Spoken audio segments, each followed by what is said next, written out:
Hello friends.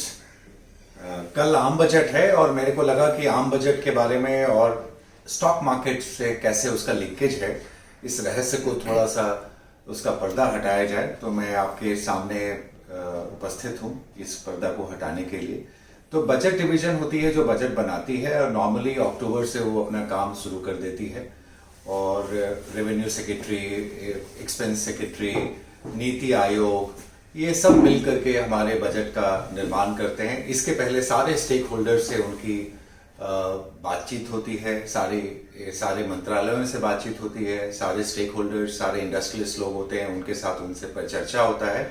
और चर्चा होने के बाद बजट की रूपरेखा बनाई जाती है, जिसमें लास्ट ईयर का हिसाब किताब भी होता है और आने वाले साल में क्या सपोर्ट चाहिए, क्या मदद चाहिए, इस पे भी बात की जाती है। और ये बहुत ही कॉन्फिडेंशियल वातावरण में होता है। नॉर्थ ब्लॉक में इसका बनाया जाता है और जो भी लोग इसमें इंपॉर्टेंट होते हैं उनका डीलिंक्ड हो जाते हैं, उनका नेटवर्क भी डीलिंक हो जाता है और वो अपने परिवार से भी डीलिंक हो जाते हैं। तो कॉन्फिडेंशियलिटी बहुत ज़्यादा मेंटेन करी जाती है। तो पर बजट एक ऐसी चीज है कि जैसे हम अपने घर का बजट बनाते हैं, वैसे ही देश का बजट भी उसी तरह से होता है कि आपके इनकम कहाँ से आएगा और इस इनकम का खर्चा कितना है। और अगर खर्चा ज़्यादा है तो उसको जो गैप है उसको हम लोग डेफिसिट बोलते हैं। तो वैसे ही हमारे यहाँ बजट में भी हम लोग एक्सपेंस हमारा होता है। तो नॉर्मली जो इंडिया का जीडीपी है वो लगभग $3 ट्रिलियन के आसपास है। तो अगर आप इसको रुपीज में कन्वर्ट करें तो 240 लाख करोड़ के आसपास आएगा। 240 लाख करोड़ का हमारा बजट है। और हमारा जो इनकम आता है उसका साल का जो इनकम है वो करीब 36-37 लाख करोड़ रुपए आता है साल का। और हमारा जो एक्सपेंस होता है वो हमारा जो एक्सपेंस है वो 36 लाख करोड़ है। हमारा जो इनकम है वो 22-23 लाख करोड़ है। तो 16 लाख के करोड़ के आसपास का हमारा डेफिसिट आता है अमूमन। पिछला साल बहुत अच्छा रहा। ग्रॉस टैक्स रेवेन्यू में करीब 20% का जम था, 3.5 लाख करोड़ हुआ। और ऐसा कई सालों बाद हुआ है, बहुत सालों बाद ऐसा हुआ है कि जो हमारी नॉर्मली जितना हमारा बजटेड होता था, बजट से 3.5 लाख करोड़ का ज़्यादा टैक्स का कलेक्शन हुआ है। क्रेडिट गोज टू जो कॉर्पोरेट टैक्स घटाए गए उसकी वजह से ज़्यादा टैक्स कलेक्शन हुआ। रेट घटने से 25%, जहाँ हमारा 32-33% का टैक्स कॉर्पोरेट टैक्स था वो घट करके 25% हो गया। इससे हमारा एक्चुअली में रेवेन्यू काफ़ी बढ़ गया। और इनकम टैक्स में भी बढ़ोतरी हुई, कॉर्पोरेट टैक्स में भी बढ़ोतरी हुई और साथ में हमारा जीएसटी कलेक्शन भी अच्छा रहा। इस वजह से 3-3.5 लाख का सरप्लस आया है। जितना बजटेड था उससे 3.5 लाख का बजट एक्स्ट्रा इनकम हुआ है।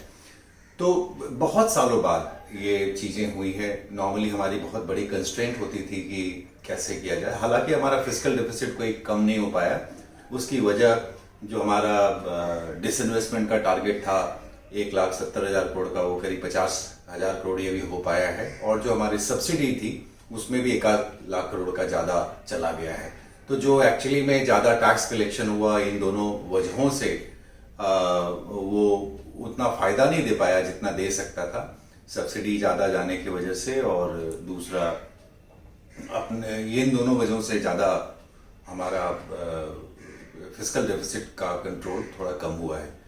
अब अगर हम देखें कि हमारे देश के सामने समस्या क्या है, देश के सामने है कि हमारी कंजम्पशंस नहीं बढ़ पाई है। पिछले आफ्टर कोविड हम अभी भी प्री कोविड लेवल के कंजम्पशन पे नहीं आ पाए हैं। तो जब प्री कोविड लेवल पे कंजम्पशन नहीं आया है तो सरकार जरूर फोकस करेगी कि कंजम्पशन को कैसे बढ़ाया जाए, उस पर जरूर ध्यान होगा। और एक तरीका होता है कि आप उसको इनकम बढ़ाएं, जो मनरेगा जैसी प्रोग्राम्स है उसको वापस लेकर के आएं, ताकि उस तरह के कोई प्रोग्राम और भी हो जिससे कि हमारा रूरल इकोनॉमी को फायदा हो और कंजम्पशन बढ़े। जो इस गैप है अमीर और गरीब के बीच में, वो काफी बढ़ गया है। आप देखें एसयूवी की सेल्स में ज्यादा ग्रोथ हुआ है front end two wheelers bikes में की सेल्स के मुकाबले। इसका मतलब गरीब और भी गरीब हुए हैं और अमीर और भी अमीर हुए हैं। सिमिलरली आप देखेंगे कंपनीज में भी ऐसा हुआ है, बड़ी कंपनियां और बहुत बड़ी बन गई और जो छोटी कंपनियां थी उनको काफी बंद भी हो गई है और काफी उनको नुकसान हुआ है। तो जो गैप था अमीर और गरीब के बीच का, वो गैप काफी बढ़ गया है। तो जरूर सरकार प्रयास करेगी कि इसको पाटा जाए इस बजट में, और उसके लिए जरूर सॉप्स होंगे कंजम्पशंस को बढ़ाने के लिए कि कंजम्पशन बढ़े। तो कंजम्पशन बढ़ने से जो कंपनियों को फायदा हो सकता है, जैसे एफएमसीजी को फायदा हो सकता है, टू व्हीलर्स को फायदा हो सकता है, इन सब जगह कंजम्पशंस का फायदा हो सकता है। तो जब हम अपनी पोर्टफोलियो इस साल के लिए बनाएं तो इन सब चीज का अगर हम समावेश रखें। दूसरा, केपेक्स हमारा 80-90% हो गया है। तो 80-90% की केपेक्स हो जाने की हमारे की 80-90% के केपेक्स के लेवल पे आ गया है। इसका मतलब कि अगर फर्दर हमको प्रोडक्शन करनी है तो केपेक्स बढ़ाना पड़ेगा। तो केपेक्स पे जरूर इस बार फोकस होगा। सरकार तो खर्च करती ही है, प्राइवेट सेक्टर से वो केपेक्स नहीं आ पाया है पिछले कुछ सालों में। तो उम्मीद की जा रही है कि इस साल केपेक्स पे विशेष ध्यान होगा और प्राइवेट भी इक्वली पार्टिसिपेट करेगी अलॉन्ग विद द गवर्नमेंट। तो ऑल जो इकोनॉमी हमारे हैं, जो कैपिटल एक्सपेंडिचर से इकोनॉमी स्टॉक्स हैं, जो कैपिटल एक्सपेंडिचर से डायरेक्टली बेनिफिट होते हैं, इंफ्रास्ट्रक्चर से, वो सब हमारे पोर्टफोलियो में होना चाहिए अगर हम इस बजट के अनुसार अगर अपना पोर्टफोलियो का डिजाइन करें तो कंजम्पशन एक थीम हो गया, कैपिटल एक्सपेंडिचर एक थीम होगा। एम्प्लॉयमेंट की सिचुएशन को देखते हुए लगता है कि रियल एस्टेट और टेक्सटाइल ये दोनों बहुत बड़ा सेक्टर है, बहुत बड़ा एम्प्लॉयमेंट देता है। तो हमारे को लगता है कि जो लोग भी बजट को ध्यान में रखेंगे उसको टेक्सटाइल के लिए जरूर सॉक्स आ सकते हैं। ऑलरेडी पीएलआई स्कीम में टेक्सटाइल आ गया है और सरकार ये देख रही है कि चाइना +1 में इंडिया के पास एक अच्छी अपॉर्चुनिटी है, जो कि साउथ ईस्ट एशियन कंट्री ज्यादा उस अपॉर्चुनिटी को लेके जा रहे हैं। जैसे वियतनाम जैसी कंट्री हो गई, बांग्लादेश, श्रीलंका, ये लोग ज्यादा थोड़ा आगे बढ़ गए हैं और हमारे पास एक अपॉर्चुनिटी है कि हम अपनी एक्सपोर्ट्स को बढ़ाएं और साथ में एम्प्लॉयमेंट को बढ़ाएं। तो टेक्सटाइल जरूर फोकस होगा। तो आपके पास इस साल की थीम में टेक्सटाइल का भी होना बहुत जरूरी है। कंजम्पशंस में भी टू व्हीलर है और ऐसा उम्मीद किया जा रहा है कि ऑटोमोबाइल सेक्टर को भी पीएलआई स्कीम के तहत लाया जा सकता है, बिकॉज इकोनॉमी को तेज करने में ऑटोमोबाइल और रियल एस्टेट ये बहुत कंट्रीब्यूशन देती है। बिकॉज रियल एस्टेट 300-400 इंडस्ट्रियां को सपोर्ट करती हैं, वैसे ही ऑटो भी 200-250 इंडस्ट्रीज को सपोर्ट करती है, जितने कंपोनेंट्स उसमें लगते हैं।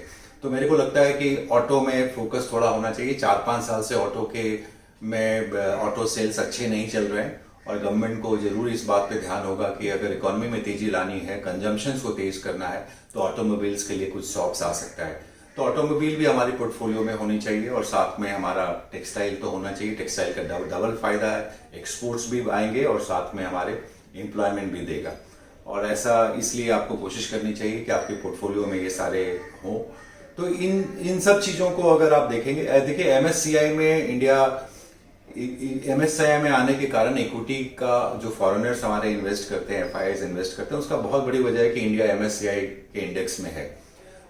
इस बार कोशिश कर रही है, गवर्नमेंट पिच कर रही है कि हमारी जो डेट है, जो हमारा G6 है, उसको भी एमएससीआई में इंक्लूड कराया जाए। इसके लिए पिचिंग चल रही है, सरकार पिच कर रही है। ऐसा हो जाने से होगा क्या कि हमारे पास बहुत लो कॉस्ट फंडिंग आ जाएगी।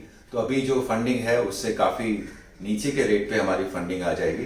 तो मेरे को लगता है कि अभी जैसा टेपरिंग चल रहा है यूएस में और इंटरेस्ट रेट हाइक हो रहा है, उसको देखते हुए सरकार जरूर कोशिश करेगी कि ऐसा, और 4-5 स्टेट्स में इलेक्शंस भी हैं, तो सब्सिडी कम करना थोड़ा सा मुश्किल सा चैलेंज होगा कि सब्सिडी कम कर पाए। डिसइन्वेस्टमेंट का टारगेट अभी तो 50,000 करोड़ हुआ है, पर उम्मीद ये है कि एलआईसी का अगर आईपीओ आ जाए तो अपनी डिसइन्वेस्टमेंट के टारगेट को मीट भी कर सकते हैं और एक्सीड भी कर सकते हैं। और दूसरे जो कैंडिडेट्स हैं डिसइन्वेस्टमेंट से, उनके भी काउंट पर भी हमारा उम्मीद है कि इस मार्च तक कुछ उससे भी पैसा कलेक्शन आ जाएगा। तो डिसइन्वेस्टमेंट में हम लोग सरप्लस कर सकते हैं, पर लगता नहीं कि सब्सिडी में कुछ कमी ज्यादा ला पाएंगे इलेक्शंस को देखते हुए।